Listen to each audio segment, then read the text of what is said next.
আসসালামু আলাইকুম। আরও একটি মজার বাঙালি রান্না নিয়ে হাজির হলাম।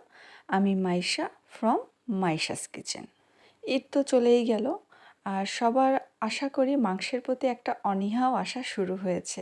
কারণ কুরবানির ঈদ মানেই সকালে মাংস পরোটা, দুপুরে মাংস ভাত, রাতে মাংস ভাত, আবার সকালে মাংস ভাত, যখনই ক্ষুধা লাগে মাংস ভাত মাংস ভাত।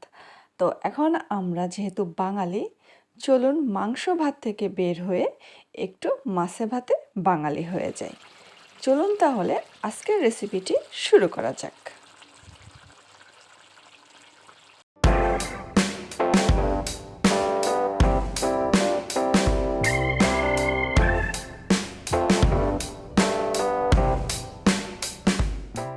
প্রথমে একটি কড়াই নিয়ে নিব, আর কড়াইটা খুব বেশি করে গরম করে নিয়ে ওর মধ্যে তেল দিয়ে তেলটা একটু খুন্তির সাহায্যে নাড়াচাড়া করে মাছ দিয়ে দিব। হ্যাঁ, তেলটা বেশি করে গরম করে নেওয়ার কারণ হচ্ছে এই মাছ ভাজবো। আপনাদের যদি মাছ ভাজার আলাদা কড়াই থাকে তাহলে এই প্রসেসে যাওয়ার দরকার নেই, মাছটা আলাদা কোনো কড়াইতেই ভেজে নিতে পারেন।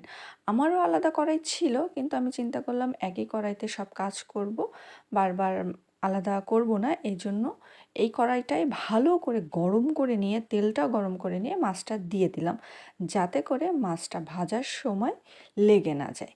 এই প্রসেস ফলো করলে আপনারা যে কোনো কড়াইতে মাছ খুব আরাম করে ভাজতে পারবেন, আর কড়াইতে লেগেও যাবে না, মাছটা নষ্টও হবে না। তারপর দুই পাশে 1 মিনিট করে ভেজে নিয়ে কড়াই থেকে মাছটা উঠিয়ে রাখবো, অবশিষ্ট তেল কড়াইতেই থেকে যাবে। তারপরেই দিয়ে দিব ওই একই তেলের মধ্যে প্রথমে দিয়ে দিব রসুন কুচি। চাইলে আপনারা রসুন বাটাটাও ব্যবহার করতে পারেন, আমি ইনস্ট্যান্ট রসুন কুচিটাই ব্যবহার করছি। রসুন কুচিটা জাস্ট 30 সেকেন্ড মতন ভেজে নিতে হবে তেলের মধ্যে। তারপরে দিয়ে দিতে হবে পেঁয়াজ কুচি। পেঁয়াজ কুচি দেওয়ার পরে একটু হালকা করে ভেজে নিতে হবে, জাস্ট একটু লাল হয়ে আসবে সেই পর্যন্ত ভেজে নিতে হবে। হালকা লাল করে পেঁয়াজ ভেজে নিয়েই দিয়ে দিব এর মধ্যে স্বাদ মতন লবণ, দিয়ে দিব হলুদের গুঁড়া 1/2 চা চামচেরও কম, হলুদের গুঁড়া খুবই কম লাগবে। মরিচের গুঁড়া দিয়ে দিব 1 চা চামচ, আর দিয়ে দিব ধনিয়া গুঁড়া। আপনারা চাইলে জিরার গুঁড়াও ব্যবহার করতে পারেন, কিন্তু আমি জিরার গুঁড়াটা আজকে অ্যাভয়েড করেছি, জাস্ট ধনিয়ার গুঁড়া দিয়েছি। এখন খুন্তির সাহায্যে একবার অল্প করে পানি দিয়ে একবার মশলাটা কষিয়ে নিব, আর খুন্তির মাথা দিয়ে একটু থেতলে দেব, যেহেতু পেঁয়াজ কুচি আর রসুন কুচি ব্যবহার করেছি এইটার জন্য। একবার কষানো হয়ে গেলে এখন ঝোলের পানি দিয়ে দিব একবারে। মশলা বেশি কষানোর দরকার নেই, যেহেতু ভাজা মশলা আর অল্প মশলা, এজন্য কষানোর কোনো দরকার নেই, একবার কষাইলেই যথেষ্ট। বেশ খানিকটা পানি দিয়ে ঢাকনা দিয়ে ঢেকে এই যে ফোটা পর্যন্ত অপেক্ষা করব। ফুটে গেলেই এর মধ্যে দিয়ে দিব এই যে লম্বা লম্বা করে কাটা বেগুন। বেগুনটা আজকে আমি একটু অন্যভাবে কেটেছি, লম্বা লম্বা করে বেগুনও কেটে নিয়েছি, আর লম্বা লম্বা করে আলুও কেটে নিয়েছি। আপনারা চাইলে এখানে আরেকটা কাজ করতে পারেন, বেগুন আর আলুটা আলাদা করে একটু ভেজে নিতে পারেন, কিন্তু আমি আজকে অত ঝামেলায় যাইনি, জাস্ট কেটে ঝোলের পানির মধ্যে দিয়ে দিয়েছি। যখন 5 মিনিট মতন বেগুনটা একটু ঝোলের পানির সাথে মশলা পানির সাথে আর কি ফুটিয়ে নিব, হালকা নরম হয়ে আসবে, তখন এর মধ্যে দিয়ে দেব আমাদের ভেজে রাখা মাছ।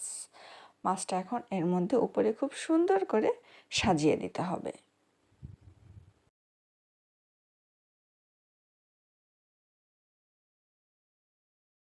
খুব সাবধানে আর ভালো করে মাছগুলো সাজিয়ে দেওয়ার পর এখন এর মধ্যে দিয়ে দিতে হবে কয়েকটা কাঁচামরিচ ফালি। চাইলে আপনারা ফালি না করে আস্তে আস্তেও দিয়ে দিতে পারেন, বা আমার মতন আগামাথা চিরেও দিয়ে দিতে পারেন।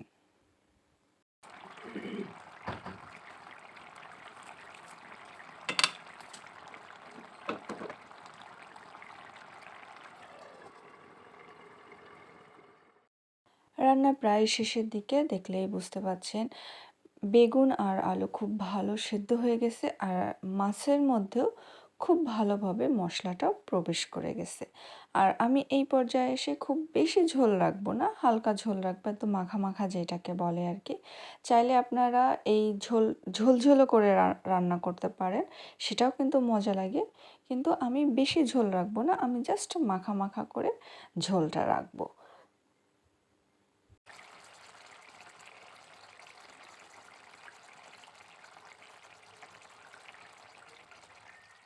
তৈরি হয়ে গেল ঝটপট আর খুবই সহজে বেগুন দিয়ে তেলাপিয়া মাছ।